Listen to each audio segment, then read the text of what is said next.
I wanted to show beyond any doubt that the Islamic lobby has an incredible amount of money. It has an incredible amount of influence. It has enormous political influence. It has enormous financial influence.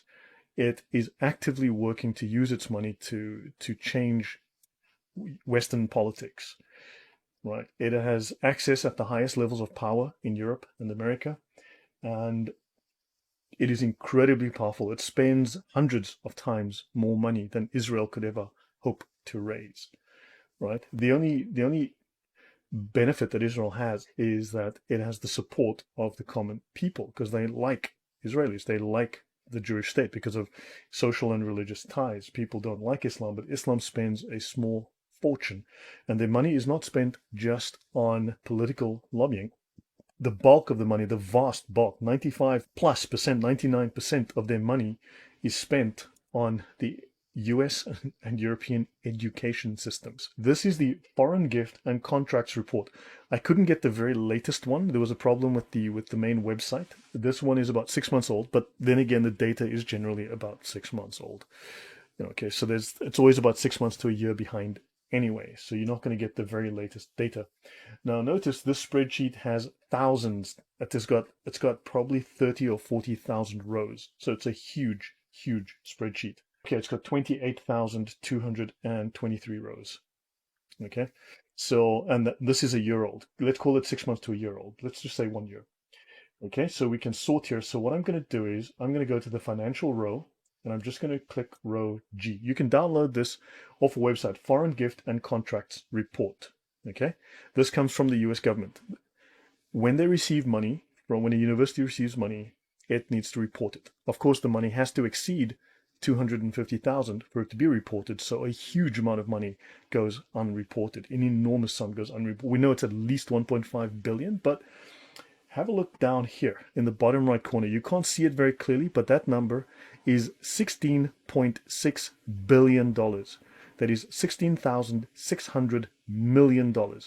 Now, if we look at the dates that we're involved with here, this is from the 1st of January 2014 to the 30th of June 2020. So you're looking at a 6-year period.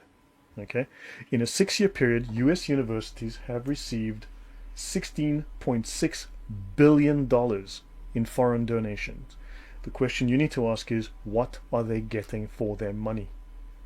Your thoughts on that, Harry?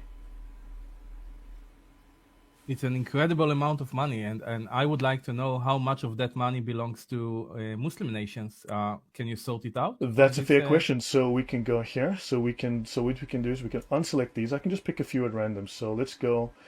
Let's just pick a few from here, and okay, let's look for Saudi Arabia. So let's go. Okay, Yemen, Qatar. Yeah, let's run down the list here. USA, Uruguay, UAE is a big spender. Okay. Qatar, probably. We also don't know how much of that money comes through the Bahamas, comes through Trinidad and Tobago, comes through all these weird islands. Okay, because those islands are putting out incredible amounts. I mean, islands the size of my bathroom are putting out incredible amounts of money.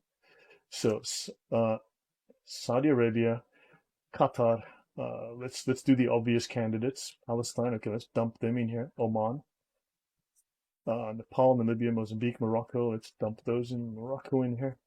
Malaysia, yep, definitely a big player. Uzbekistan is actually one of the big guys as well, so let's drop. Maybe Indonesia. Uzbekistan doesn't appear. That's very interesting because Uzbekistan spends about as much as Israel does. Okay, so let's go to, okay, that's very, very interesting. Uzbekistan's not on the list here this year. Interesting for that period because they definitely are on that list. They should be on that list. I put Tunisia in, Scotland, Saudi Arabia, Rwanda, Russia. I know that unfortunately there's not much I can do about the text now. What about Pakistan and Egypt? Pakistan, you're right. Egypt. Okay, Egypt. So far, so if I go okay, so far your totals are $4.5 billion. You can see just under $4.5 billion in the last 6 years. Wow, that's huge money. Yeah. So those countries are responsible for a quarter of all the university donations. So, and we don't know how much of that money is routed, as I said, through like the Bahamas and other islands, Marshall Islands, which have no people, bunch of sheep, and yet are spending money equivalent to what Saudi spends, because they are fronts for Russia, they're fronts for China, they're fronts for Saudi Arabia and others. What happens when you add China? Can you do it, please? So just China. Oh, when I add China. Yeah, to add. Okay, so let me add China to the mix. And once we add China, the number goes to $5.6 billion. Wow. 5.6 billion, from 4.4 to 5.6. And this is not necessarily accurate. The FBI has filed a number of fraud cases that I've seen because of unreported funds and illegal funding to academics who are taking this money and then selling secrets to China and other countries. Industrial espionage, selling research. So yeah. Do you know in which departments, to which departments the money usually goes to? They are undermining U.S. education. That's from K through 12 and university. So they're sending money to schools to rewrite the textbooks, to rewrite the basic discussion about cultures and religions. So they are either providing or somehow influencing people to teach Islam in a very favorable fashion, to leave out the nasty bits. It's all propaganda. And they are sending money to into political like those people who study, what do they call it, political science. They're influencing political science, they're influencing think tanks, and they are influencing and I know this for a fact because I was I was studying a course on counterterrorism, and the crap that we were learning was not a joke. They were in full control of the counterterrorism department at the university I was studying at. Was a complete joke. So counterterrorism is definitely undermined. Does it change the perception of the different organizations who are responsible for the defense of the country?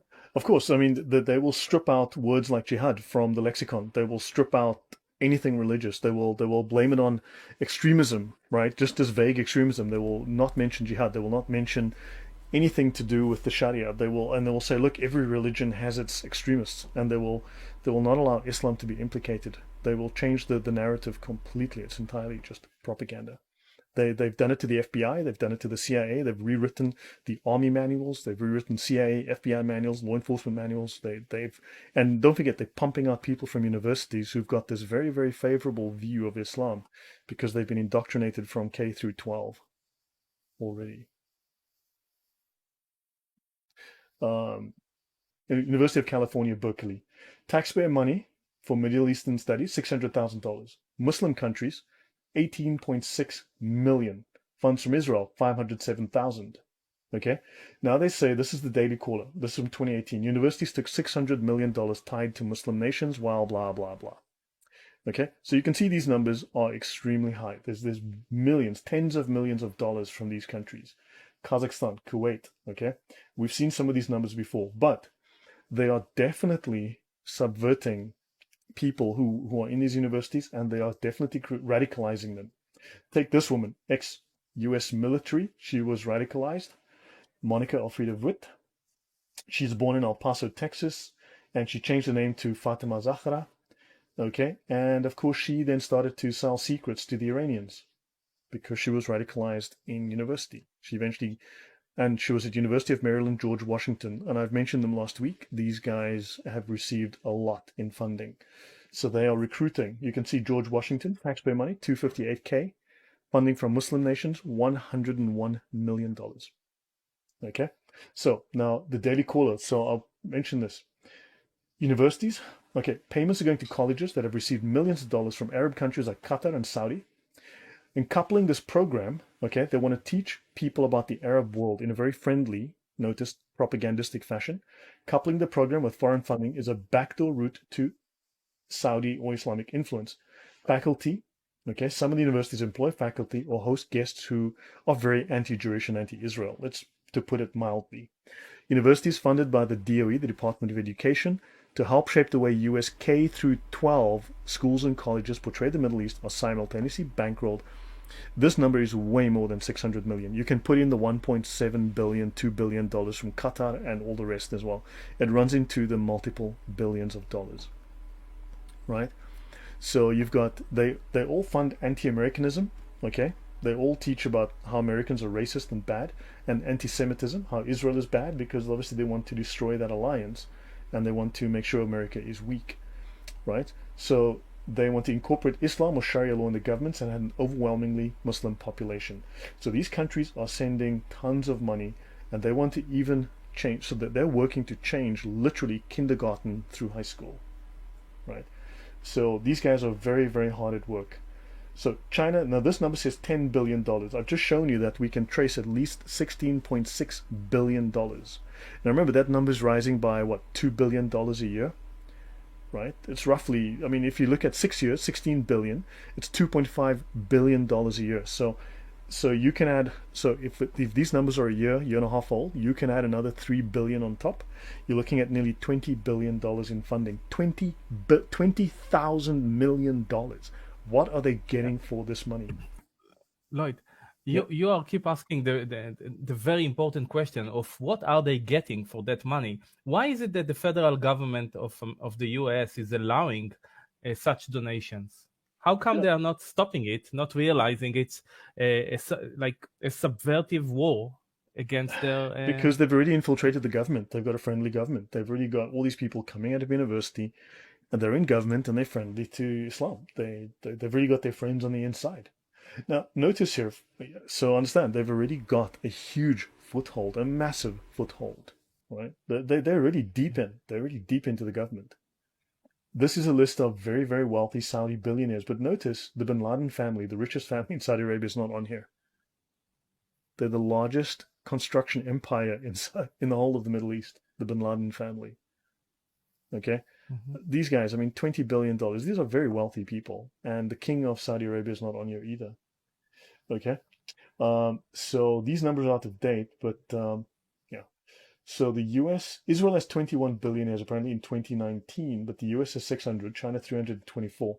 Saudi, for some reason, does not appear on this rich list. Why is that? Right? Saudi just disappears. This information is just made to disappear.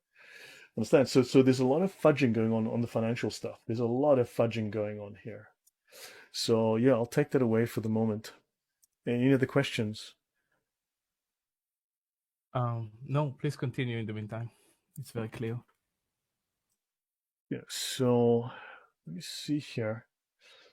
Okay, so maybe I can annoy people. Maybe I can do something to annoy people.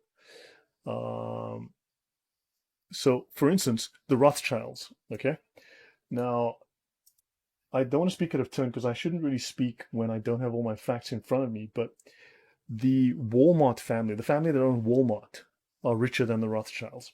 I know that everyone loves the conspiracy theories. They've invested a lot into it.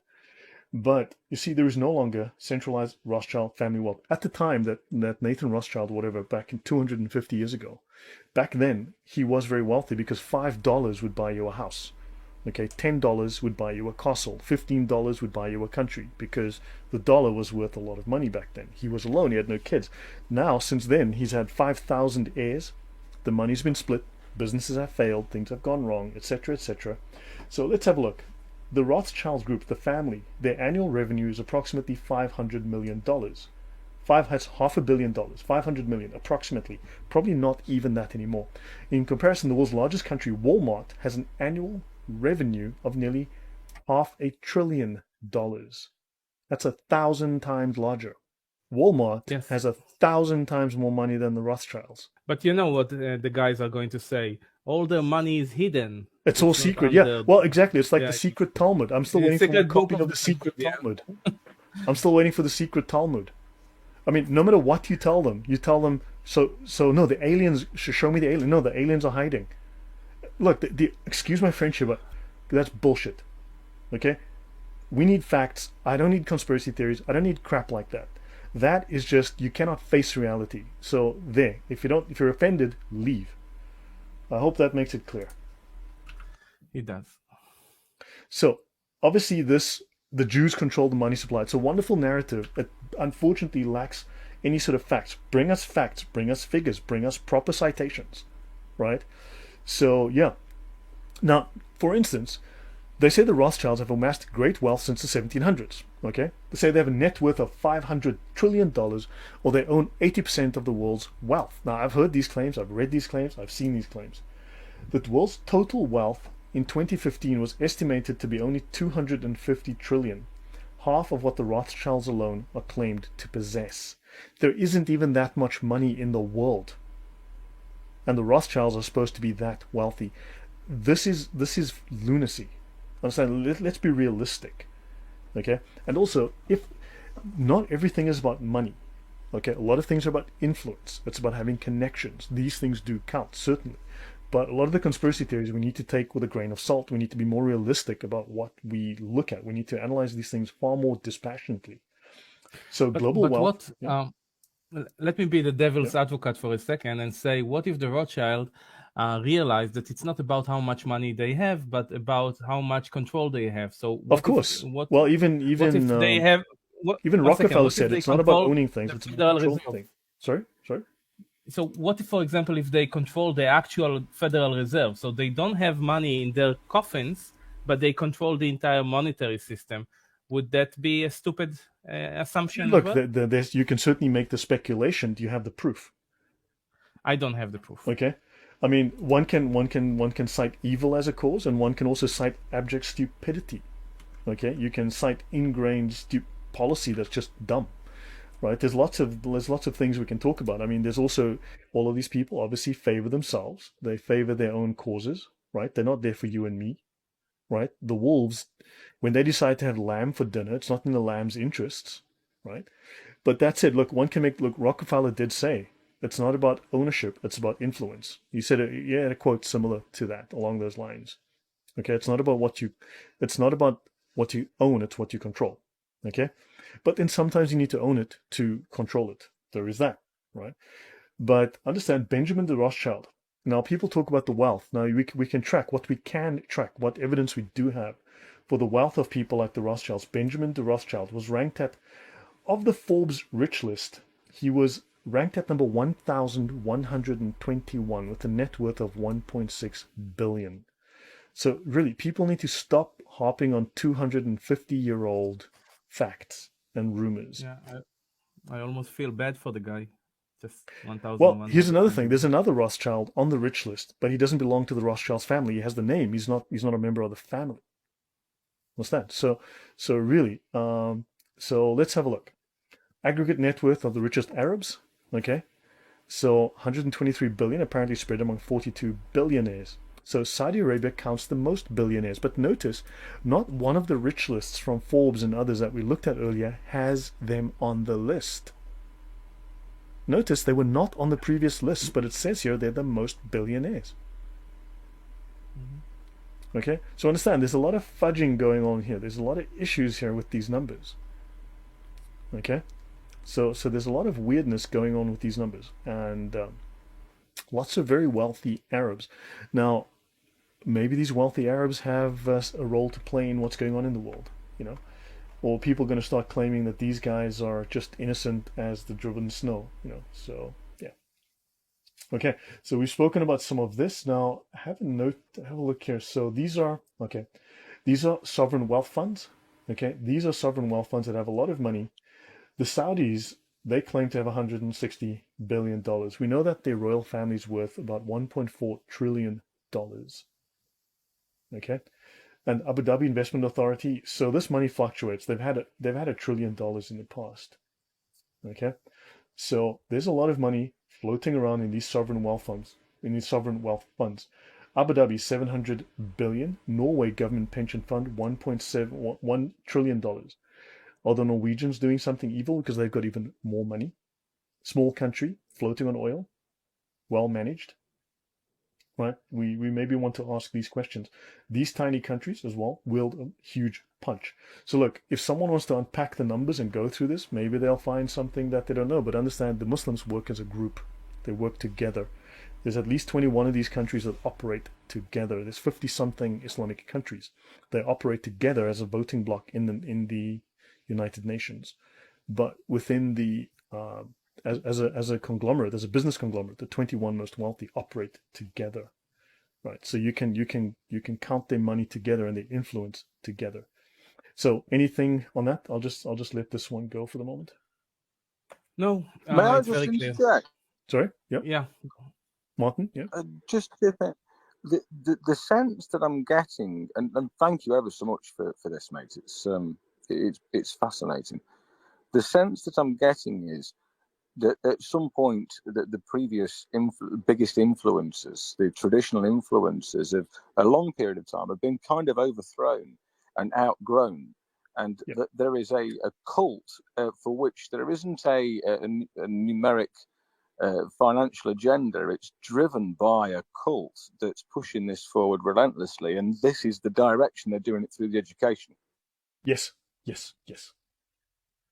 And we're being told, well, look at this old 250-year-old story that's now way out of date, that isn't supported by any facts, but by just some crap I made up. Yeah. So yeah, I mean, the richest Rothschild is lower than 1,000 on the rich list. Why isn't he at number one? No, but of course it's hidden money. He's got secret money. Scrooge McDuck. Yeah, so there's something going on here. So, okay, now moving back on. Hopefully that was illustrative and without being overly detailed and clunky. Let's just finish this. As a reminder, so notice this is Qatar's university spend. This is 2 years ago, right? This is Saudi Arabia. This is Israel here. Now add this together. This crap's going to run off the right-hand side of the screen. Israel's going to be left in the dust. But of course, we need to ignore all of this. We need to ignore all of this. We need to ignore this because these guys here, right? So I think I covered that. So again, Islamic countries, Israel, okay, 53 million, right? This is, I think, 2011 to 2018, and this was up to 2018, 2.5 billion. As you know now, this number goes up to over $4 billion, right? This number is almost doubled since then, right? So understand, these Muslims, they couldn't change your mind, so they are going after your children. Keep that in mind. That's a very strong statement. Yeah, that's exactly what they're doing. They are indoctrinating your children in kindergarten. Right. Now, I'm not going to go into depth on this one. Sharia finance. 3 years ago, Sharia finance in the US alone was worth $3 trillion. $3 trillion. Hot trend 2017, rise of Islamic banks on Main Street, USA. Hot trend, Islamic banking. Is there Catholic banking on Main Street, USA? Does anyone know? Anyone in the US can tell me? Catholic banking? Baptist banking? Anybody? Christian banking? Anybody? None. Jewish banking? No. Catholic banking? No. Catholics are evil. Everyone knows that. Everyone says that. Like, apparently, whatever. Islamic banking? Not a peep. Crickets. Why is that? $3 trillion worth. And in 2020, they estimated this would be over $4 trillion. More money than the richest US bank. More money than the richest US bank. And these people work in concert. In the United States, a financial revolution is going on under the radar, a quiet revolution. It's the rise of Islamic financial institutions. The wolves are gathering for your benefit. They are even in small community banks in the Midwest to nationwide investment banks and brokerage firms. They are everywhere. They fund terrorism. They are in Washington, D.C. They are tied to lobbying groups. Hillary Clinton, Bengali banks, Iranian banks, Qatari banks, you name it. Okay? So they've become a force to be reckoned with. They grew from 200 billion in 2000 to 3 trillion, and they expect $4 trillion in the 2020s. If we look at it today, it's going to be over $4 trillion. That is not small change. Pardon me. Okay, notice it says there are now more than 300 banks and 250 mutual funds in the world, in the Western world, complying with Islamic principles. I don't know of any Catholic banks. These are Muslim banks. They are growing. They are invading and infiltrating the US and European financial systems. They're a cancer. They're growing. Total assets. Can you give us? Yeah. Can you give us an example for Islamic principles in banking? The way that they calculate loans, I mean, it's not really. I've done it in the past. The thing is, I had to get my notes ready to talk about it because it was hard to do off the cuff. But basically, look, it's Islamic money. It goes. Remember, 15% of their money has to be spent on jihad, right? That's part of the Islamic law. So they're going to be funding some kind of. You are undermining your own government by financing these people. They are using that money to undermine your own communities. They're funding their own initiatives. They're not there for you. The largest bank in the US, JP Morgan Chase and Co., New York, $2.5 trillion. That's their wealth. Islamic banking is already worth more than that. Okay, these guys compete. Of course, in some ways they will work together. Goldman Sachs is only 916 billion. Okay, they're quite a bit smaller than these guys. So yeah, next question. The royal family. Now, another thing to think about, and everyone can argue as much as they like here. The British monarchy is estimated to have a wealth of 86 to 88 billion dollars. Now, a couple of years ago, there was like only one article because only one institution had done the maths. Okay, since then, you can find numerous articles that discuss the wealth of the British royal family. So their wealth is estimated at about 86 to 88 billion dollars. Let me go back here. Excuse me, can I jump in Sure. with one? Please. Recently, there was a bereavement in the royal family, and the Queen's husband died. When he died, his will was sealed for 70 years, non-disclosure. Mm-hmm. It's going to be, look, the royal family obviously is, they're part of the state, right? Now, understand that we can say, yes, their assets that are part of the royal family are worth 86, 88 billion US dollars. However, the Queen cannot simply decide tomorrow morning she wakes up and goes, you know what, I need a new Mercedes, I need a new Jag, I'm going to sell Buckingham Palace. She cannot do that because technically she doesn't own it. It is state property. She doesn't have the rights to do that. The Queen does not have the right to decide to go to the Tower of London and sell the crown jewels. It is not possible because she doesn't actually own it. Maybe in name, but it is a state asset. She cannot sell it. Understand? That's why you always see these movies about them being stolen, because you can't actually buy them, because they're not for sale. They cannot ever be for sale. The Queen cannot sell them. Prince Charles, as dumb as he is, he can't sell them either, even if he might want to, right? Look, do you mind if I ask you a question as well? Sure. In the event that Britain is at some point overtaken by Islam, which I don't think is completely out of the realms of possibility given the demographic trends and everything, what would happen to the royal family? Do you think they would be subject to jizya, or would they be deposed entirely? The royal family would probably join Islam because it would be the smart move to make, or the thing is, to attack them would probably incite the population against them, so it would be a political move. They'd need to get them on side, or they would need to somehow treat them well, leave them alone, basically.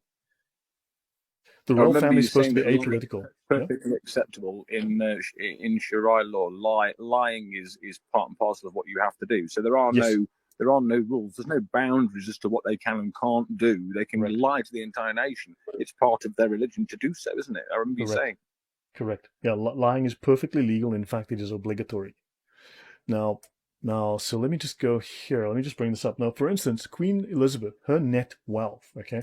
Her net wealth is approximately $532 million, according to the actual assets that she owns, okay? So according to multiple sources that I've looked at, okay, her personal net wealth, okay, is about $530 million. Let me have a look here.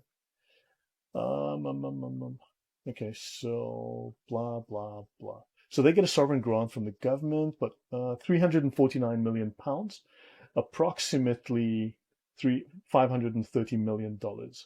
Okay, she gets rent from properties. Okay, there's certain rights and things which she's owned, and the government pays them a stipend, blah, blah, blah. Okay, the remaining 75% goes to the British Treasury. Fascinating stuff. So they only take 35% of the rental income. Interesting. So they don't even get to keep all the money. Okay, so the Crown Estate pays taxes, right? So now understand her net wealth, the Queen's net wealth, is $530 million from what she personally owns. She does not own all the land that she supposedly owns. That is not true. Okay, so all this fantastic wealth that they have, they don't own it. It is state property. They cannot sell it. They have no right to it. It's not available to them. Hopefully that is clear. Okay, hopefully that's clear. Unless you think you can make an offer for the crown jewels and the queen will sell them to you. Okay, so understand they in theory have 80-90 billion dollars. In practice, they have less than one. They've got 2% of that. Okay, Lloyd, may I sure. question a question? Sure. I'm thinking along the lines of what you're kind of reinforcing it in my mind, because it's got onto British soil now. Right. This would incorporate the value of things like artworks. Correct. It would invalue things like documents, books, Correct. things like that would all be state property, would they? Correct. Is that? We are taking it that far, aren't we? Furniture, lands, buildings, all these museums, all these museum pieces, all of that stuff. It's state property. They don't own it. They hold it for the state, technically, or whatever, or however they want to call it, but it's not owned by them. They cannot sell them. And we have something called the National Trust, which again ties in with that narrative. Yeah, look, I don't know. I mean, it's not. I'd have to look on research. I'd have to look into that. But the thing is, everyone has these simplistic stories that fit their narrative that are absolutely wrong. Right? It's convenient because they can sell their narrative, sell their story. The queen is a lizard, and she owns $500 billion worth of jewels. No, she doesn't. By the way, just something that came up recently. This is from John Adams. Okay, and I'm not going to get into a discussion about this right now, but I just thought this was interesting. John Adams said, "We have no government armed with power capable of contending with human passions unbridled by morality and religion. Avarice, ambition, and revenge or gallantry would break the strongest cords of our constitution as a whale goes through a net." So he's stating here that only morality and religion can keep man's passions, his wildest excesses, in check, so that he would be a moral, upstanding citizen who would uphold the law and not be some sort of vigilante or go crazy and destroy the rule of law that's built up. Our constitution was made only for a moral and religious people. It is wholly inadequate to the government of any other. So notice there's a very strong discussion here in terms of the moral makeup of the U.S. and the U.S. Constitution, and and how their beliefs have colored the Bill of Rights and so on. Okay, so now I'm going to step away from that. I would just like to add that it's exactly what they are attacking: morality and religion. Correct. And if you guys have watched Yuri Bezmenov, that's the Russian defector who is so popular on YouTube, who speaks of the Russian infiltration. I mean, everything he says said in the 80s has come true now. He predicted all of this. He said it was happening. It has happened. And you know what he says is the cure for these crazy zombie hordes that have been infected with these with this woke disease? Guess what he says is the cure for that? Harry, you want to guess? Anyone wants to guess? I actually don't remember. I was so focused on the problems. I don't remember I heard the solution. So Yuri Bezmenov says that... Sorry, yeah? I was being a bit facetious, but I said a bullet. Well, yeah, besides a wall of bullets, which sometimes is a good solution, I guess. But Yuri Bezmenov said in his talk that the only solution for dealing with these zealots that have been indoctrinated with this woke disease, this woke communist disease, he says the only thing that will get through to them, the only thing that will give them what they need to fix their morality, he said, is Christianity.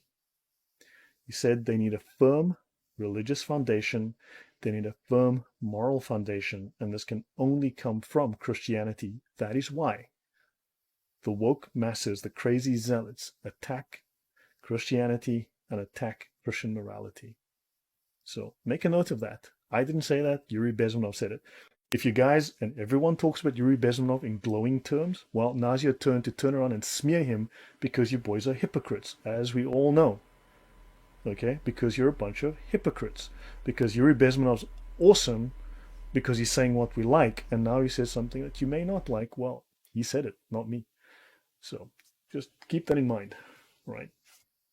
Okay, so let's finish this whole thing. So let's finish. Saudi Arabia has enormous power. So this guy says here, John MacArthur says, and he's a Democrat, okay, American journalist, leftist, somehow I can't shake the idea that the Israel lobby, no matter how powerful, is not all it's cracked up to be, particularly where it concerns the Bush administrations, past and present.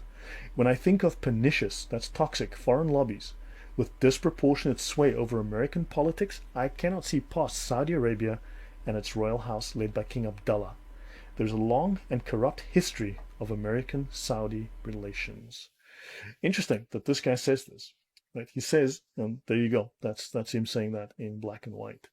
So this is said in 2007. Okay, to continue. This guy, yes, Prickly, say again. I was just adding that the same definitely applies to Britain. Say that again, please. Sorry, you're breaking up.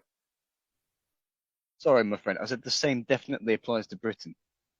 Yes. Yeah, Britain has a special relationship there too.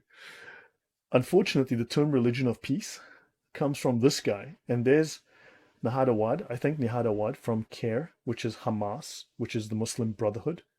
CARE is simply is Hamas in America. Hamas is the Muslim Brotherhood, right? So this is the Muslim Brotherhood, and all of these guys, members of the Muslim Brotherhood, standing behind George Bush, who gives us one of the most unfortunate lines in history ever spoken. He calls Islam a religion of peace. And that is now stuck, and that is very, very unfortunate. And was it an accident? Was it deliberate? Was he a dupe? Was he willing? We don't know. But he did get at least $1.7 billion out of them, so maybe, who knows? You know. So, and finally, just to end off here, and to end this, so Israel by size. Let's have a look. This is America. That's Israel right there. As you can see, that's Israel. That's Israel compared to India. This is Israel compared to Mexico. This is Israel compared to Iran by land size, okay? Now, this is Saudi Arabia. This is Israel superimposed.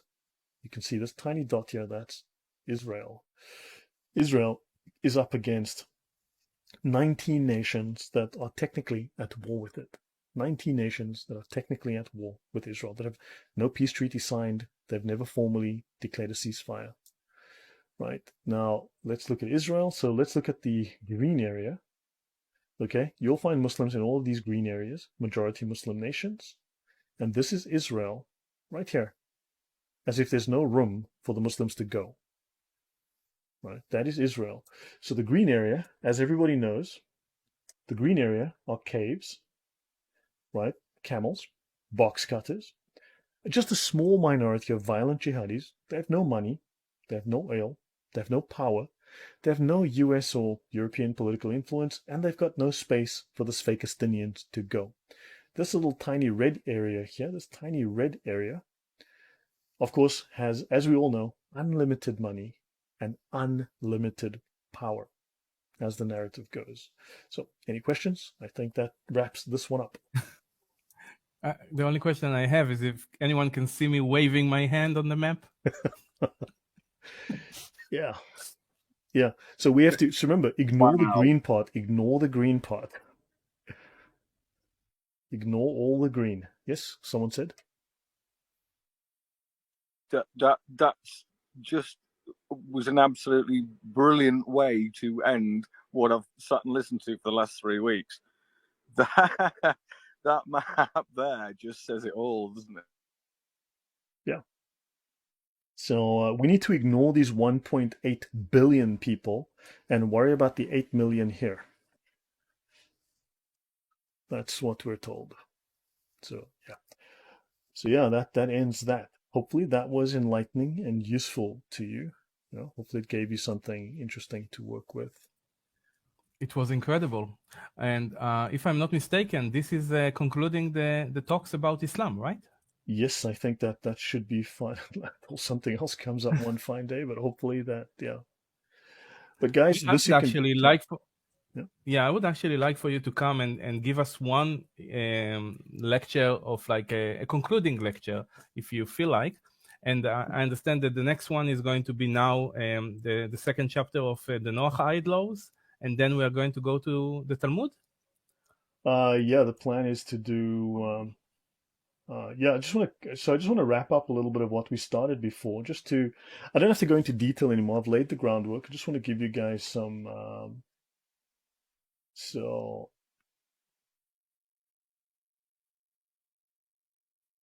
yeah, so that's where I finished death penalty. Yep. So while we have a bit of time, I've done 45 minutes, so I will do a little bit more now. All right, on the laws of Noah, because I just mentioned that little bit about the Constitution, about the American Constitution being a religious constitution for a religious people, or at least having Christian moral overtones for a Christian people, right? And the natural law that we have is a biblical creation. For those who missed this previously, I think this may be educational.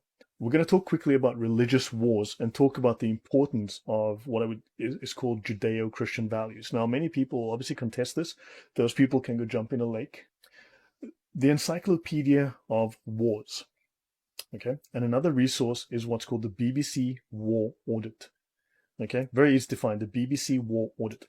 Now, the Encyclopedia of Wars is an encyclopedia written by Charles Phillips and Alan Axelrod, and it documents the history of recorded warfare from 8000 BC until 2000 AD. So it catalogs 10,000 years of human warfare. And they have a list, now not battles, right? Wars, right? They have 1,763 wars listed in their encyclopedia, of which between 121 to 123, a maximum of 123, have been classified to involve a religious cause or a religious factor. Okay? These religious wars account for less than 7% of all wars and less than 2% of all people killed in warfare. So the false claims by ignorant people, dishonest people, maliciously evil people, I don't know, you guys take your pick. People who tell you that Christianity causes wars, the correct scientific terminology for that is bullshit. You look at them and you say, you are talking bullshit. You are a bullshitter. You're a dumb. I hope that makes clear. Because... Lloyd. Yes? The 123 wars are including the wars with Islam? With the different... So this includes all religious wars. Anything that could have a potentially religious involvement in some shape, way, or form. Okay, even if they got to stretch it a little bit to say there's a religious war going on here, it's got some kind of, call it a religious component. Okay, so less than 7% of all wars are religious, and less than 2% of fatalities are religiously related. Now, they estimate that 1 million to 3 million people were tragically killed in the Crusades. The Crusades lasted for what, hundreds of years? Okay, new documents state that 3,000 people, possibly even less, were killed in the Inquisition, right? Were killed in the Inquisition. Now, interesting, the Inquisition lasted over 400 years. In other words, there were like 5 people killed every year, tops. 4 to 5 people a year were killed, not by the Catholic Church. These were people killed by the state. Okay, but that's a story for another day. So understand, the Inquisition was killing maybe 4, maybe 5 people a year for 400 years. That is hardly, it's unfortunate, but it's not an atrocity on the scale of World War I, where 35 million people in 4 years lost their lives. And that was a secular war, because I don't think the Catholic Church was fighting the Irish Protestants at the time, personally. I don't think it happened like that. Okay? So 35 million people in 4 years, 1914 to 1918. This number here is slightly bigger. Now, I'm from Africa. I could be really stupid, but this number is a little bit bigger than these numbers. Okay? So if we work out, actually, let's try and do a little bit of maths here. How many, so, okay, 365 times 4. That's 1,460 days. Let's have a look at 35 million divided by 1,460 days. So, World War I killed 24,000 people a day. 24,000 people a day. It was not a religious war. It was one of those secular wars brought to you by those fantastic atheist nations and all that nonsense, right? So, because, yeah. Whereas the Inquisition was killing 4 to 5 people per year. Okay, let's take this number 23,972. Let's multiply that by 365. 8.75 million people a year killed in World War One. I think the maths is pretty obvious. It speaks for itself here. Hopefully that makes clear. So World War One versus the supposed Christian atrocities. I hope the idiots who've been lying on YouTube and lying on Telegram and lying on Facebook and lying everywhere, or spreading lies, maybe unwittingly, but still part of the lie, promoting the lie, speaking the lie, believing the lie. So no, the secret numbers, right? Secret numbers. Yeah. So World War One. This is World War One. This is the Crusades. This is 400 years of warfare, whatever it was. The Inquisition doesn't even show up, and here you go, World War One. That's those numbers are a little bit different. So this is the Encyclopedia of Wars. Okay. And when people make the claim that religion causes war, let's have a look here. This is government wars. Governments kill people. If you want to know who kills people, governments kill people. Okay, so let's have a look. Non-Islamic wars. This is every religion on earth except Islam. So Islam has caused more wars, violence, and killing than all religions on earth combined. This is all religions on earth combined. So if those liars who like to lie, who lie a lot, would stop lying about the Catholic Church and Christianity and wars, please stop. Or bring us some good numbers. Bring me some good numbers. Bring us some facts. Right? Bring some numbers. Find another encyclopedia of complete bullshit that I pulled out of my ass and bring me those numbers. Okay? So, yeah. So, now, there are vast genocides, people killed in ethnic cleanses, purges that are not connected to declared wars. They don't even have those numbers in there because these were declared wars. These are not based on religion. Okay? So there are ethnic purges like the Rwandan genocides. Millions died. That was not a declared war. Those numbers are not even in these numbers here. Now, this is 8000 BC to 2000 AD. So understand, communism is a state religion, blah, blah, blah, blah, and communism caused at least 120 million deaths in the 20th century. Okay, so notice atheist leaders, atheists, because atheists love to say that atheism is going to bring us peace. Well, these famous atheists right here killed at least 110 million people, according to the BBC War Audit, in the 20th century alone, which is more than all religious wars in the previous 2,000 years combined. Thanks, atheism. And all of these leaders, just so by the way, were bent on the destruction of religion. So I'll pause here. I'll stop here. I'll just leave this one at this point. Your thoughts, Harry, before I go on. Any comments from anyone? This is an incredible slide, and maybe you can send some resources to the group. This is in my notes. This is in my notes. Actually, so let me go here. Actually, guys, you've got. Okay, hold on. You know what? Yes, I do have it. So I will go here. So I will send you I will drop this link right now in the chat. Okay, this is part of the standard set of facts that I always provide, set of resources that I always provide. It is now in the chat. And what you're looking for, this is searchable. You can click here. This takes us to the search. Okay, and you can go to stats here. Okay, nothing found. Bugger, I need to enter. No. Notebook section. It's not going to find it. Don't worry. Just go here and look for stats, religious wars. So let's just go down. It's in this list here. Okay, just help me out here. Blah, blah, blah, blah, blah. I just saw it a moment ago and there we go. Stats, religious wars. It's here. All of it's here. Now, this is publicly available. I make this available to everyone. Have a look. Tell me I'm wrong. Tell me that everyone is lying except you, that every single academic, every single resource, every single fact is manufactured except the crap coming out of your mouth.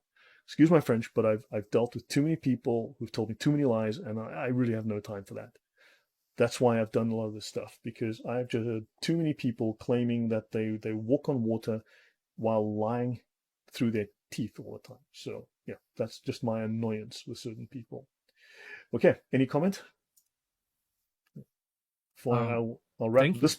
You're welcome. Does that change anyone's perspective? So you guys listening, does this change your perspective? Does this give you new perspective on that old story? Can I just say it's? Sure. I am so grateful for your time and the evidence of the effort and the work that you've put in. For me, over this last 3 weeks, has been a proper little journey, and there's been an awful lot to take in, and it's summarised it brilliantly. But I feel like I understand a complete concept of who it is that's attacking us, how they're attacking us, where they're coming from, the modus operandi behind it. Yeah, it is a bloody good overview. If you want to know where it's coming from, that's nailed it. Yeah, that's how I feel anyway. That's what I'm kind of taking from it, a far greater clarity as to where the perpetrators of this whole problem, in whatever aspect you're looking at, is coming from there. No, thank you, Martin. I would just like to remind you that you came in the last 3 weeks to watch Lloyd's work, but we have another maybe 11 or 12 chapters previously. Everything is available on the walls of the groups. Yeah, and also my YouTube channel. I have an active YouTube channel. I'll drop that in the link right now. Actually, I'll just do this now. It's right in the public links. So I will drop my YouTube channel again in the chat so you guys can have a look. And yeah, feel free to subscribe. And yeah, I have plenty of content that should annoy people, should annoy them plenty. And feel your passion, right? So yeah, feel your passion. That's you know, I understand from how you put things across. You can tell it it bloody annoys you. You know, the affronts that you must have had with this information to your hands, kind of thing. I can feel that in how you put it across. There's a lot of people that will appreciate this. You know, well done, you mate. Thank you. No, thank you.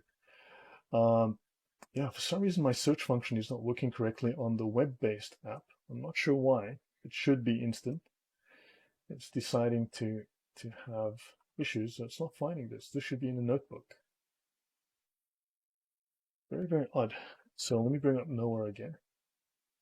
Okay, whatever. Noah is right up here. Covenant of Noah. Okay, so guys, I'll do a few minutes of this. Obviously, my voice gets tired after a while. I prefer a conversation than I do a lecture. Okay, but as you can see, the same content that I have in my desktop app is available to you. So you have the same notes, the access to the same resources. Feel free to go through it and say, Lloyd, you lied about every single link. You made it all up. You wrote it yourself. I mean, everything you see in blue here, this is a link to a resource. Everything is cited. Everything is linked to someone that has some level of authority, okay, that is speaking about all of this. It links to whatever. Understand? So you can see I have literally hundreds of citations in this one page alone. Hundreds of citations. I didn't go, my mommy said that you're stupid. I went, no, I have a citation from your mother with the letter to the doctor, right, saying that she wants to know why you're so stupid. And here's a JPEG, and here's a link to the file, and etc. etc. Understand? So yeah, I've made very sure that I have lots and lots of citations, that I'm not just making it up. Okay, so excuse my sarcasm, but yeah, dude, you have no idea the trouble I've been through with people dealing with this nonsense. Okay, so let me continue here. Oh, darn it. I hate when it does that to me.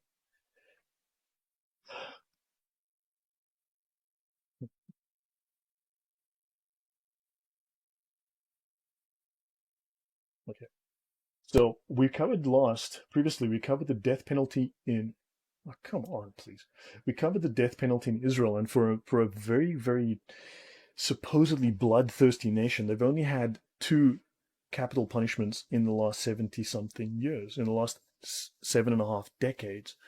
Only 2 people have died by capital punishment. The one was a Nazi, very, very well-known Nazi, called Adolf Eichmann, and the other was a man who was, unfortunately, his sentence was commuted after his death.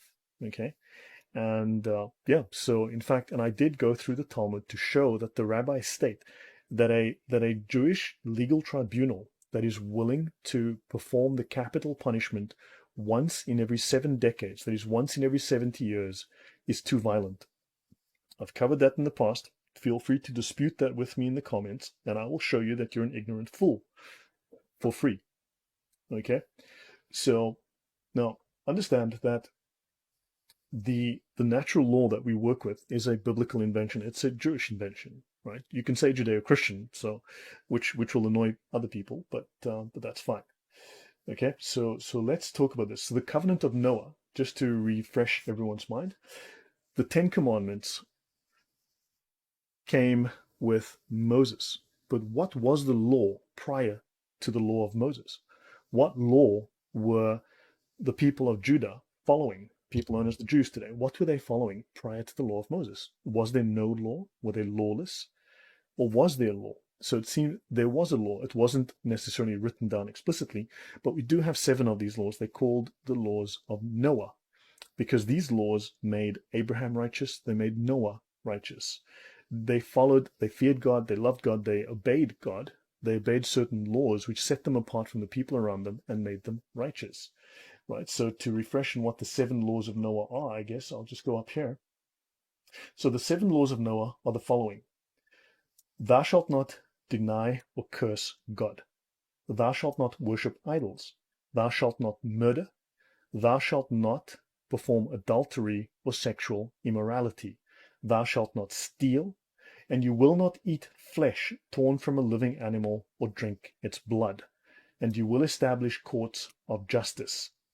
And of course, it does state that you are to teach the Gentiles these laws so that they will establish courts of justice according to their culture. It doesn't state impose your culture. It says teach them what is moral in God's eyes so that they can establish courts of justice according to their culture. Understand, these laws were radical. They changed human civilization. Now, 6 of these laws are exegetically. In other words, when you take the information that is in the Bible, you can then extrapolate. Let's call it, they can extrapolate the concepts, the ideas, even if not explicitly stated. You can extrapolate these, and then you can find what was inferred or implied. Right? So 6 of these laws are exegetically derived from the book of Genesis in the Bible. The 7th is the establishment of courts of justice. Now, of course, there are those who want to make the claim that the courts of justice so the Jews can behead you and kill you and control you, and that's just utter crap. Because, anyway, whatever, moving on. 5 of these laws. Also, if you look at the book of Romans, if you look at the New Testament, the book of Romans, Paul speaks extensively about the requirements of the law, about the authority of those who administrate the law.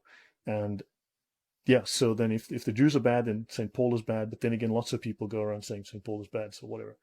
So understand, so there's nothing you can tell these people. They'll just twist everything. Now, 5 of these laws are repeated in the 10 commandments. So 5 of the laws of Noah, right? These are the Noahide laws that people claim are a conspiracy by the Jews to kill the world, to kill everyone who's not a Jew. Okay? So 5 of these laws are in the 10 commandments. So by that logic, the people who make this claim have to then accept that the 10 commandments are half evil. Okay? If anyone would like to make that statement, you're welcome to speak up, because 5 of these laws are verbatim in the 10 commandments. So if the 7 laws of Noah are satanic and evil, then the 10 commandments are half evil, 50% evil. So, and personally, I'm not sure what is wrong with not murdering people, not shagging your neighbor's wife or 3-year-old girls, not stealing stuff. Not sure there's a problem with that. Okay? If anyone does have a problem with those things and thinks they should be legal, well, let us know. So we can, I don't know, ban you, mock you, ridicule you, call the police on you, tell your mom what you get up to at night, all of those things. Now, the New Testament does quote the Old Testament directly 855 times, and it quotes it indirectly, I think, an additional 250 times. So there's like 1,200 references to the Old Testament in the New Testament. Now, 5 of the laws, as I said, are repeated in the 10 Commandments, but 9 of the 10 Commandments are repeated and renewed in the New Testament. So, oddly enough, the 10 Commandments still apply within the New Testament context to Christians, because it's repeated, it's affirmed within the New Testament, right? So the covenant of Noah applies to all of humanity because it's an everlasting covenant between God and every living creature that is on the earth. Genesis 9:12-17. Now I will skip forward again, right? So it's the basis of natural law. The early church fathers viewed this as the basis of natural law, but an enhanced form of natural law. This is what made people righteous prior to the coming of the laws of Moses, right? The Mosaic law. So I'll continue and I'll jump through this without going too far. So understand, be fruitful and multiply, fill the earth. So have families. Understand that the woke terrorists among us, the woke, those are the woke agenda, the communist agenda, don't want us to be fruitful and multiply. Yes, certainly they want others, except for you, to be fruitful and multiply because they want to replace you, the great replacement, right? Every moving thing that lives shall be food for you, right? Only you shall not eat flesh with its life, that is its blood, so you shall not drink the blood of living animals. You shall not be a vampire, okay? And for your lifeblood, I will surely require a reckoning. So if you are killed, if your life is taken, there shall be a reckoning. There must be a legal reckoning for murder. Okay, whoever shells the blood of man, by man shall his blood be shed. So here the death penalty is actually stipulated by God, right? And okay, moving on here. So let us have a look. So the 7 laws of Noah: do not deny God or commit idolatry. It links up here with the very first of the 10 commandments. I am the Lord thy God, who brought thee out of the land of Egypt, out of the house of slavery. You shall have no other gods before me. Thou shalt not make unto thee a graven image, or any likeness of anything that is in heaven above, or earth beneath, or that is under the water. Thou shalt not bow down to them, nor serve them. And thou shalt not. Okay, so understand, the first 2 commandments are effectively the same as the first of the 7 laws of Noah. Do not misuse the name of God. Thou shalt not misuse the name of the Lord thy God in vain. The technical Hebrew word is carry. Thou shalt not carry the name. In other words, do not do evil in my name, right? So these are a match, right? Do not murder. And of course, we can see here, law 6, thou shalt not murder. Do not engage in sexual immorality or adultery. Law 7, thou shalt not commit adultery. Law 5, do not steal. Law 8, thou shalt not steal. Okay, these were received according to the Jewish calendar in 2105 BC, and the law of Moses is in 1313 BC. So they were received much earlier, but 800 years prior, right? So understand, these laws come prior, and they make up the basis. They're the early precursor to the 10 commandments. Now, many people will tell us that, for instance, that these laws are in the in Hammurabi, the law of Hammurabi. Now, I know it's Hammurabi here, but many people say, well, Hammurabi beat you to it. But that's not true either. Facts are very important, okay? Now, facts don't care about your feelings, but we all know that feelings don't care about your facts. So, yeah, we're at a stalemate here. But anyway, stealing. Punishment by God's law within the biblical context, the original biblical context, you must restore double. Exodus 22, verse 9.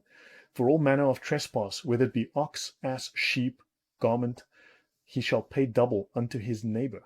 And this person is considered your neighbor. Do not defraud your neighbor. Under Hammurabi's law, death. As you can see, they're exactly the same. Identical laws. Crazy how similar they are for those people who claim that Hammurabi beat the Bible to these laws. Burglary, restore double. If the thief be found, let him pay double. Under Hammurabi's law, death.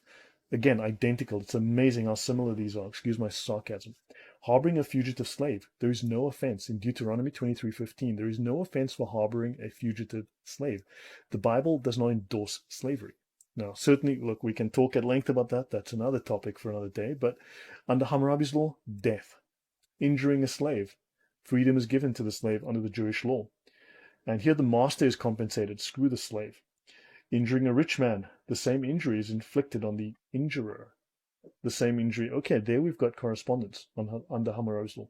Injuring a poor man, the same injury. So rich or poor, same. Fine of 1 mina of silver. I don't know, like 5 cents or whatever. Injury followed by death to a rich man's daughter. Each case judged on its own merits. Death of the injurer's daughter. Yeah, so I think you can see Hammurabi's law and the biblical law are a little bit different, just fractionally, slightly different.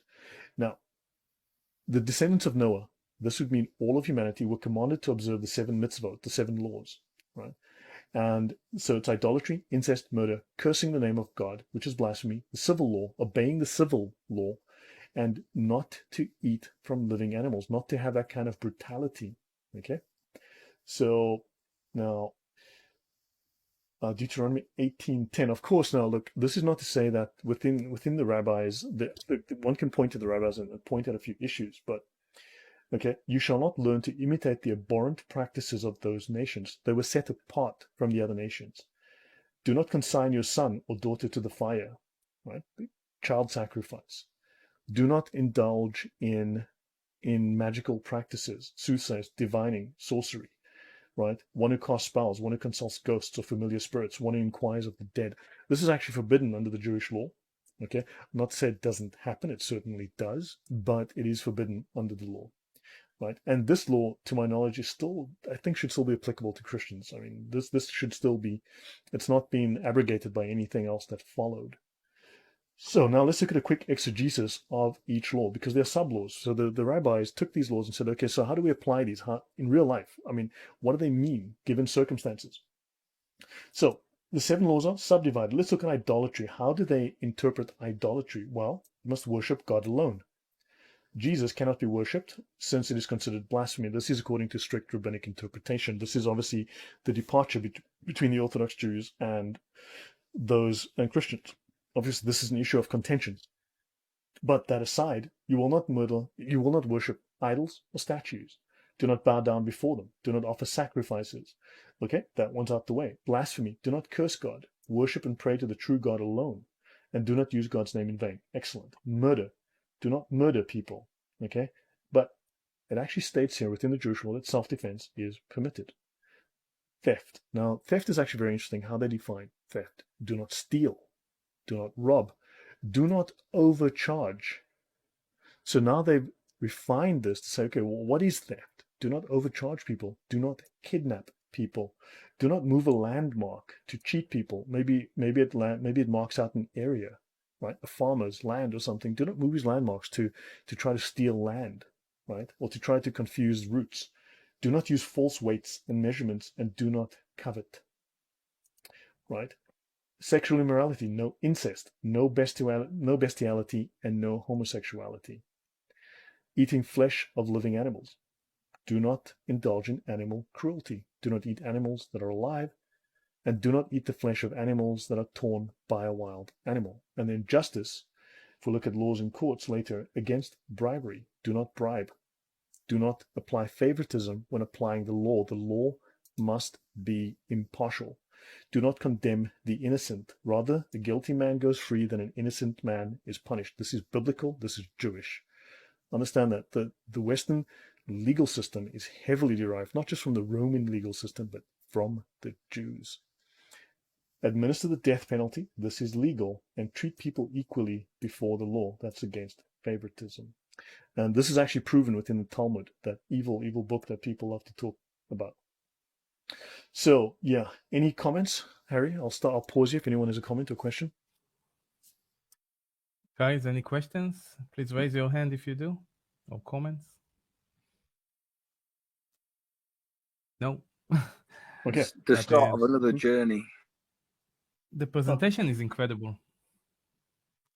Yeah, I'm glad you guys haven't complained to the admins about my sarcasm yet, but yeah. So now, courts. Okay, so we are required to have courts that administer justice. And this justice obviously has to be moral. For instance, now let's have a short look at the morality within the Jewish rabbis, right? Rabbi Ben Gamaliel used to say, on 3 things does the world stand: on justice, on truth, and on peace. As it is said, execute the judgment of truth and peace in your gates. This is an exegesis of Zechariah 8, verse 16. Execute the judgment of truth and peace in your gates. So from a rabbinic perspective, and this would be from a Talmudic perspective, oddly enough, the law needs to be just, must be based on truth, and must try to promote peace. This is why the Jewish Sanhedrin, the Jewish court, does not want to administer the death penalty, even though it is legal, because they are moving from violence towards greater peace. Understand? They feel that this is their moral obligation to become more civilized. So, and this is from the tractate Pirkei Avot, the ethics of the fathers. These are the things you are to do. Speak the truth to one another. Render true and perfect justice in your gates. Do not contrive evil against one another. Do not love perjury. In other words, do not lie, because all those are things that I hate, declares the Lord. Zechariah 8:16 to 17. So this is what this verse is here, and this is how it's been interpreted by the rabbis and applied to the legal system. The Islamic legal system is completely different. We've covered that at length. Don't have to go over that again. It is something completely else. Okay. Let's see here. Let's have a look. 7 abominations. Yeah, I can skip some of this stuff. So, a New Testament exegesis derived from the laws of Noah. For instance, what law should Gentiles obey after baptism? Right? Now, very briefly, for instance, there's some that insist that, for instance, Muslims insist that you have to be circumcised. There was a huge argument amongst the apostles at the time. How do we, because they were preaching to the Jews who they wanted to convert to the belief in Christ. Then you had the Gentiles, the pagans, right? The non-Jews, also called the Greeks, meaning pagans at the time, the heathens, the unbelievers, the non-believers. Paul decided to become the apostle to the Gentiles, right? And he had great success, whereas the Jews, there was difficulty getting them to change from the hold of the rabbis, right? And don't forget, rabbinic Judaism today I think, can fairly be stated to be different to biblical Judaism. You no longer have the priest class, the Levites, right? So now you have different. Now you've got the rabbis that are in charge. So you've got a different form of Judaism from the time of the Bible, right? So now, for instance, circumcision. And do these new converts to Christianity, do they become Jews? Do they follow the Jewish law? This was a major issue in the Bible. This was a major issue for the early apostles, right? Now, legally speaking, sorry. Yep. Sorry, Lloyd. I've got a little off the cuff interjection with regards to circumcision. Isn't it interesting when you consider that circumcision has an effect in later life of ladies finding that more pleasurable during intercourse? So, hence, circumcision goes back to trying to increase the population of that belief culture. Circumcision dates that far back. Oh, I had no idea. That was new to me. So yeah, possibly that, who knows? But also it was the sign of the covenant with Abraham that would set them apart, and of course Muslims copied that because they claim to come from Abraham, but that's just another load of bollocks. So no, the issue was when a Gentile converts to Christianity, does he become a Jew? Does he have to follow the Jewish law? And eventually the decision was no, because one, being a Jew was a very specific legal issue under Roman law. To be a Jew, you were born a Jew of Jewish parents, and you had to follow the Jewish ceremonial law. You had to be circumcised and a bunch of other goodies. And anyone who claimed to be a Jew, who was not originally a Jew, could be prosecuted, go to prison, right? There would be legal punishment for them. So this was an obstacle. This was a major problem. And also the point wasn't that they were trying to separate themselves from Judaism. This was a new religion, right? Related to, born out of, but a fulfillment of this narrative throughout the Old Testament about the coming of the Messiah. So they said, look, we're not going backwards. We're trying to go forwards. We're trying to start something new. And of course, then there was the idea of the circumcision of the heart and all of those things. Understand? So these people said, look, if you become a Jew, then it's like how are you a Christian? You're just a Jew now, right? So they said, no, we need to find a single set of laws that binds all of us, ceremonial, civil, and so on, cultural, ceremonial, civil, and moral. And so they said, look, we will follow, we become Christians. And they made that decision to go in that direction and separate themselves. And eventually they separated fully from the rabbinic Jews, right? Now, so there were two distinct types at the time. So let's go previously to Judaism. Now, how did James go about deciding on this list of prohibitions? They decided, okay, so James decided, the brother of Jesus decided, look, when these guys become Christians, right, when they join us, they believe in Christ, they join us, what do these new Gentiles have to do? Because we were born Jews, we follow these laws, we were born into these laws, we follow them, we still apply them. But these new guys, what do? He says, okay, well, they must abstain from the pollution of idols. They must abstain from fornication, from things strangled, and from blood. Now they've got 4 of the laws of Noah here, or 3 of the laws of Noah mentioned here, right? And that's in Acts 15:20.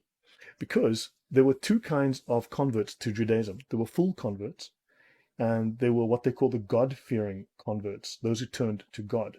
Okay, so Jews could have interaction with God-fearing Gentiles without being polluted because of the whole idea of their ceremonial laws and so on. If they were involved with Gentiles, according to their ritual laws, they would become polluted. They would have to go into ritual ablution and take a week for them to get clean again, blah, blah, blah.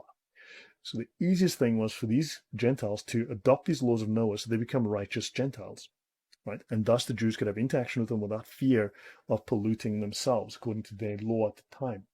So the laws of Noah were known to the apostles of Jesus and were considered authentic. Okay, so understand now. Let's have a quick look. So I'll leave that there. That should clarify and finish that. So the laws of Noah were applied by James, the brother of Jesus, for the new Christian converts at the time of the early church. Then the Code of Urnamu, influenced by the 7 laws of Noah. So, interesting aside, just an aside. John Pratt, a Mormon, he cleverly removes one of the laws of Noah using biblical historical justification, and he replaces it with the requirement of marriage, and voila, you have polygamy. So he claims the laws were lost, and he properly reconstructs them. Oddly enough, Islam does the very same. I see that our friend Mob 100 or whatever, Mob something, was here a few minutes ago.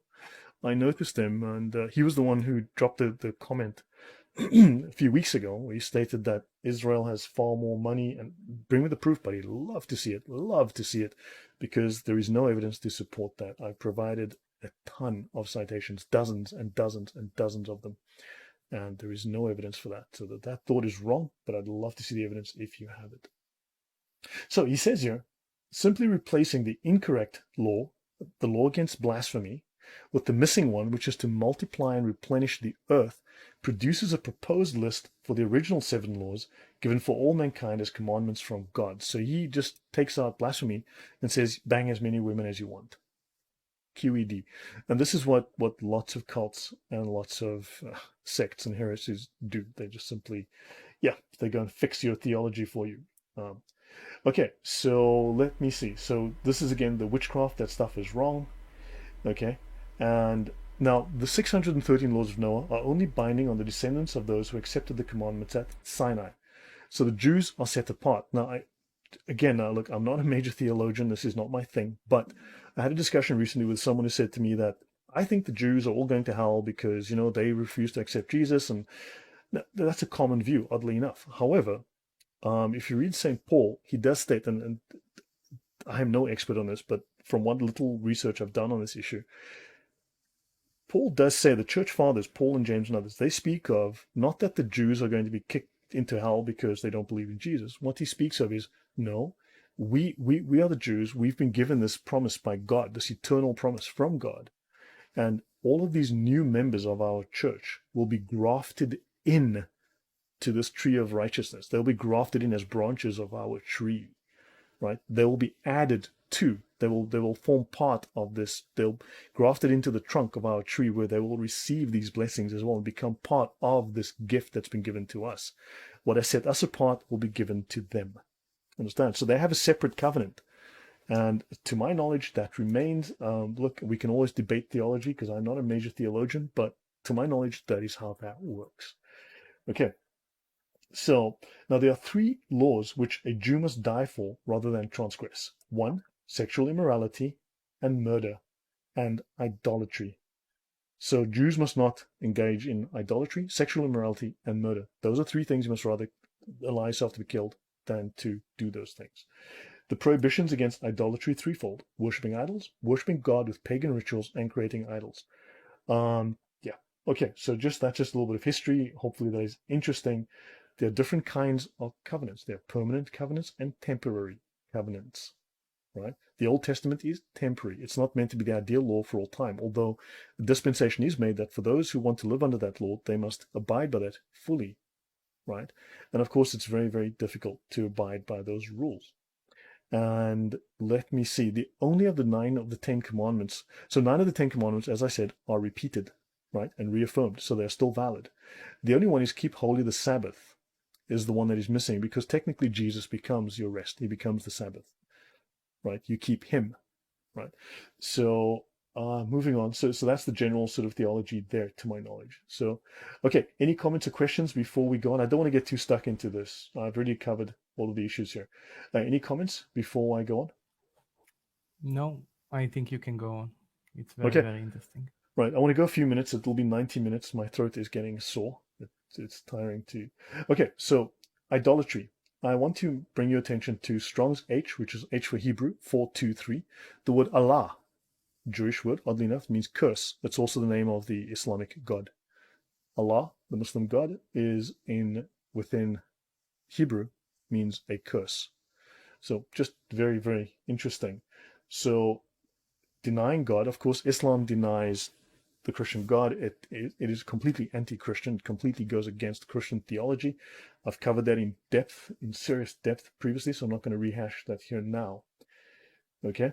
Now, so do not blaspheme God. Now, lots of people try to claim that the laws of Noah are satanic and a curse upon humankind. These people have been, unfortunately, tricked into breaking the law against cursing and denying God. They've been tricked into blaspheming God. Because, as I said, these laws are also part and parcel of the Ten Commandments. And if the laws of Noah are satanic, then the Ten Commandments are at least half satanic, which is a ridiculous notion. So, right. I'll leave it at that. Oh, does any of you have, actually, you know what? I'm going to bring up something additional. Yeah, yeah. Any comments or questions before I go on? Guys, if you have any questions, please raise your hand. No, nothing. Okay, so what I'm going to do is I'm going to bring up something. So lots of atheists and others will bring up the claim that Jesus wasn't a Jew because he couldn't have been a filthy Jew, and that Abraham was neither Christian or Jew. Now they've got their own agenda for this. I'm not going to go into all of it, but I do want to bring up what the history of this was. What is the root source of some of these claims which you would have heard? It is related to this. It's I mean, tangentially, but it's related. So there are root claims. The root, once you get to the root, you see where historically that original claim comes from, because they'll make the claim, right? And they it doesn't explain where exactly it comes from. So it has a Gnostic source in John 8:44. John 8:44 in the New Testament says, "You are of your father, the devil, and the lusts of your father you will do. He was a murderer from the beginning and abode not in the truth, because there is no truth in him. When he speaks a lie, he speaks of his own, for he is a liar and the father of it."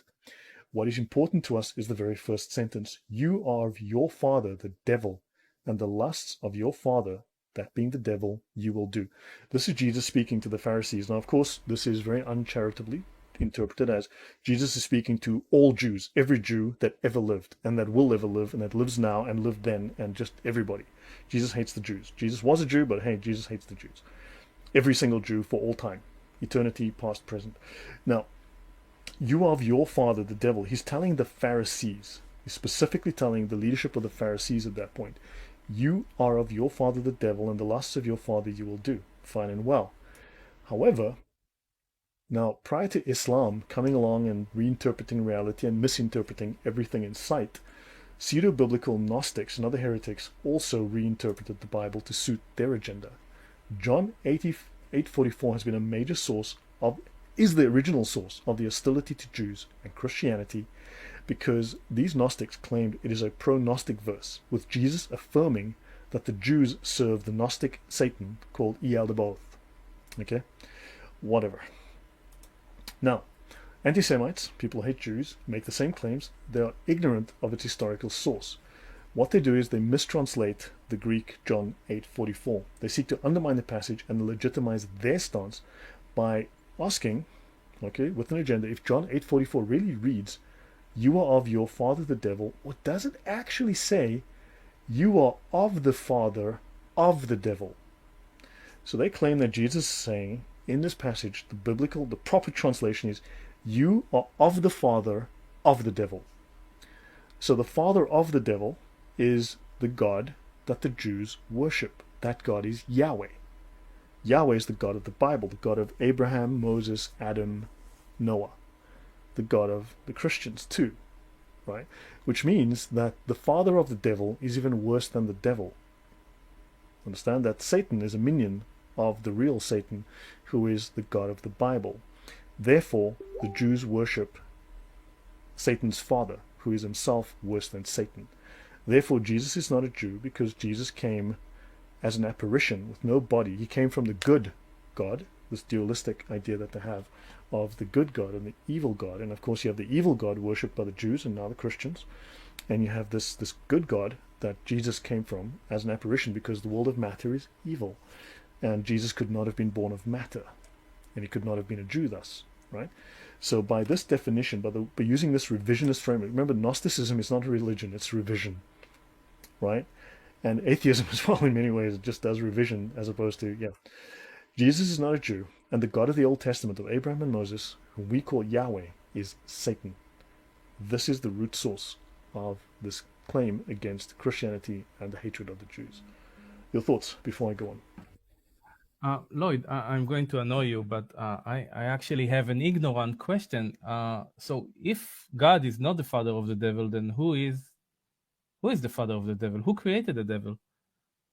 Yeah, but there's a difference between the father of the devil, you see, because in their worldview, there are two gods, the good God and the bad God. So there's the good God, who is the monad, who is purely just matter, who's purely just spirit, and then you have the bad God, who is Yahweh, who has his little sidekick called Satan. So he's the biggest Satan. Understand? Yeah, so, but from a Judeo-Christian perspective, how do we explain where the devil came from? Eventually, it comes back to the same father. He was... It does. Because God allows free will. Falling angel. God allows free will. And unfortunately, when you have free will, you can have people that... Remember, if I give you a piece of paper and I give you a pen and I say, write something, you can write a beautiful poem. You can write a new formula. You can invent something. You can write something beautiful, or you can piss all over the page. You can poop in it, wipe your ass with it, and smear it in someone's face. Free will, right? Now the last is not so. So this is what Satan did. Don't forget, Lucifer. This is what he did. He decided to disobey God. He felt himself greater than God, and he went and did his own thing. So he's got free will.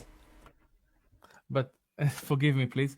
But because God is God and is omniscient, I mean, he knows everything in advance. Then omniscient. So then he knew that the devil is going to exercise free will in a revolutionary way. Then why would he allow him to begin with? Well, then what's the point of having free will? Because if he's just going to snap his fingers and then he becomes a dictator, then people don't accept him of free will. Understand? People need to accept this willingly, right? Otherwise, he's simply just controlling everything, and nothing is free. Nothing is. I mean, this is obviously.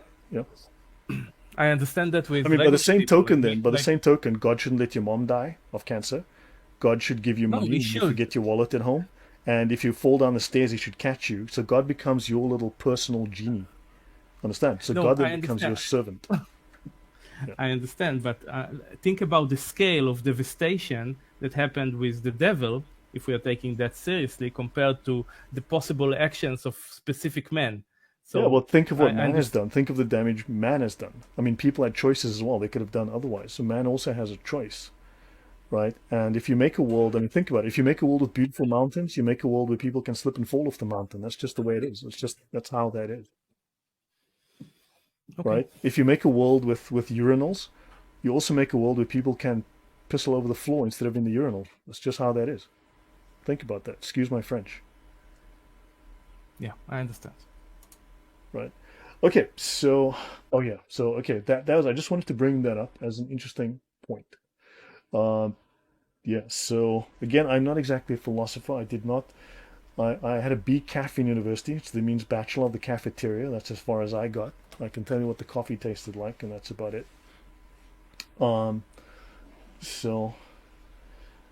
Okay, and being African, as you guys all know, I attended a school for emotionally disturbed teachers. So that would explain the very poor academic qualifications of anything I say. Do not murder. So all of this is covered again. So understand there's lots of references to and citations to handle all of this. Notice here, Handsome Truth 26, account number 26, after YouTube banned 25 of his former accounts. Okay, there's a long story with this guy. This is one of the reasons I did all this stuff. This complete. This guy. Jews do eat children. Jews mutilate children. Okay. The Talmud, you're allowed to rob the goy. Noahide laws made criticizing Jews illegal. Okay, it literally says pedophilia is okay. Okay, this is Handsome Truth being really, really, really, really smart here. Okay, they look like rats. Okay, a rabbi is permitted to sleep with his dead wife. A rabbi can cohabitate with a young girl 3 years and a day old. Wonderful claims, common claims. we can go through those claims one by one. I've done them in the past. I've actually gone through the actual citations, read them in full, so you can see these people are just talking out of their butts. But yeah. So yeah, these are the kinds of claims that people make. Okay, the Noahide laws, they're little videos like this, the anti-Torah alliance, that the laws of Noah are anti-biblical when they are entirely out of the Bible, entirely dozens and dozens of verses that attest to them. Okay, so yeah, this is the very kind of thing that you'll see constantly quoted by people who just have no idea what they're talking about. Okay, under the Noahide laws, it is legal and punishable by death for a non-Jew to keep Torah. That's right, the Noahide laws do not allow Gentiles to practice the Torah like at all. They believe that Torah is forbidden for non-Orthodox Jews to participate in, and that is a violation that should be punishable by death. So for a non-Jew to read the Bible is punishable by death. Jews need to kill everybody who reads the Torah. Did you guys know that? Because apparently that's the case. Lots and lots of people. You'll find it in these videos. You'll find it quoted by idiots like these. They're very, very common. Okay, so hold on. So actually, let me actually address that particular one. Okay, so based on that claim, right? I want to go to the Talmud because people make all these claims about the Talmud and the 7 laws of Noah. Those are real claims. I had years of issues with these idiot people. Oh, by the way, I'm a Mossad agent guest, by the way. Handsome Truth 26, exposing Jan Irvin's Mossad agent guest. Just so by the way. The Gemara challenges, what does the Talmud say about Gentiles learning Torah? But if so, let the Tanakh count this prohibition amongst the 7 Noahide laws. According to the one who says that the verse is referring to the Torah as an inheritance, this prohibition included in the prohibition of robbery. So they're speaking of the prohibition of robbery. A Gentile who studies the Torah robs the Jewish people of it. According to the one who says that the verse is referring to the Torah as the betrothed, your wife, as a wife, as the spelling of the Hebrew word for betrothed is similar to that of the word for inheritance. So the punishment of a Gentile who studies Torah is like that of one who engages in intercourse with a betrothed young woman, which is execution by stoning. So yeah, unfortunately, the Talmud does say that. However, the Talmud has a very particular format of presenting questions, devil's advocate. It will present a question, a statement, and then it will challenge the rabbis or the students to counter that statement, right? So the Gemara raises an objection to Rabbi Yohanan's statement. So the Gemara raises an objection. It says, hold on, hey, wait, hold on a second here, buddy. And it says, Rabbi Meir would say, from where is it derived that a Gentile who engages in Torah study is considered like a high priest? It is derived from that which is stated, you shall keep my statutes. So God says, you shall keep my statutes and my ordinance, which if a man does, he shall live by them. Leviticus 18:5. So understand, this is the opinion, right? This is an opinion, but this is a question. It's a question directed to the rabbis. It's devil's advocate. They're saying, look, what about this? What about this? What about this? It's called pilpul. They have a name for it. So the phrase, which if priests, Levites, and Israelites do, they shall live by them, is not stated. So the Leviticus does not state if priests, Jews, Israelis, Levites, if they do this, they shall live with them. It says no. It says rather a man. Leviticus says a man, which indicates mankind in general, all men. You have therefore learned that even a Gentile who engages in Torah study is considered like a high priest. It actually goes on below that and it reaffirms this point. It states that you have gained great respect, that you are seen with great respect for learning the Torah, for reading the Torah, for studying the Torah. So understand, not only Jews are considered man, even Gentiles are man. You're not just a goy, you're also a man. So understand, this is what the Talmud actually states. This is what the Talmud says. Okay, so any comment? I'll finish here tonight. I think this is a good place to stop. But any comments about this? This is where so what happens is people will read this, which is a question, and then claim this is the statement, and then fail to read the very next paragraph and show it to you, which completely contradicts that and states no. Anyone who reads the Torah is to be respected and is considered like a high priest. He has the same respect for wanting to learn what is in the Bible. I'll leave this here. Any comments or questions? Well, I would just quickly go ahead.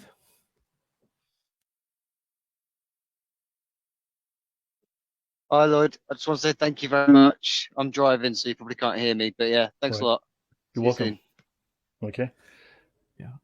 Anyone else? I would just say that the future episodes about the Talmud are extremely important, and I know for a fact that in England alone we have probably dozens of thousands of people who are like thinking that Judaism is the source of all evil, and how I wish we will be able to, make them realize the deception.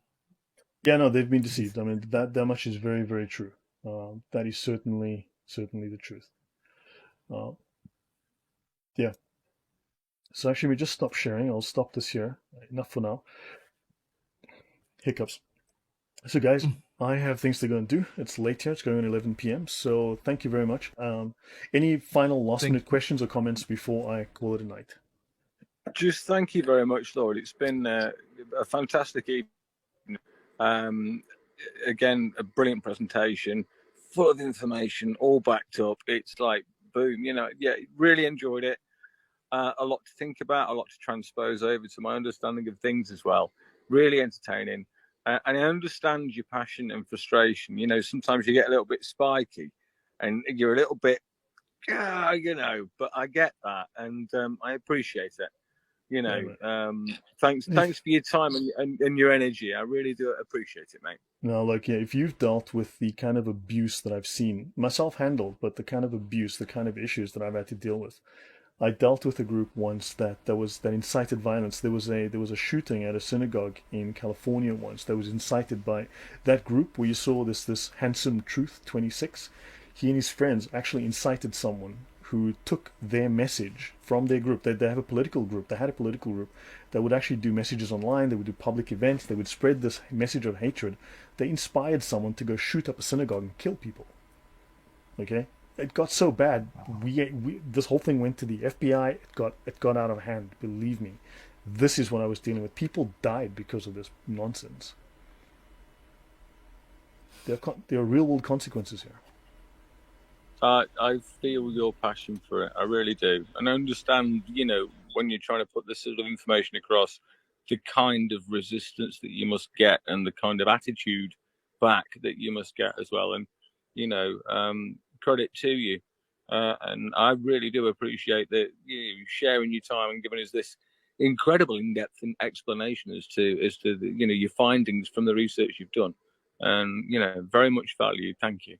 Welcome. Thank you very much. So, guys, any last minute, any final person before I just think it's very important that we will acknowledge the kind of risk you're taking by exposing Islam, for example.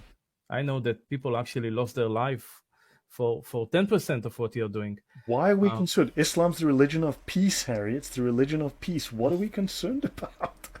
I mean, I should be able to just hand out my address right now and it's not a problem. What are you on about? It's the religion of peace.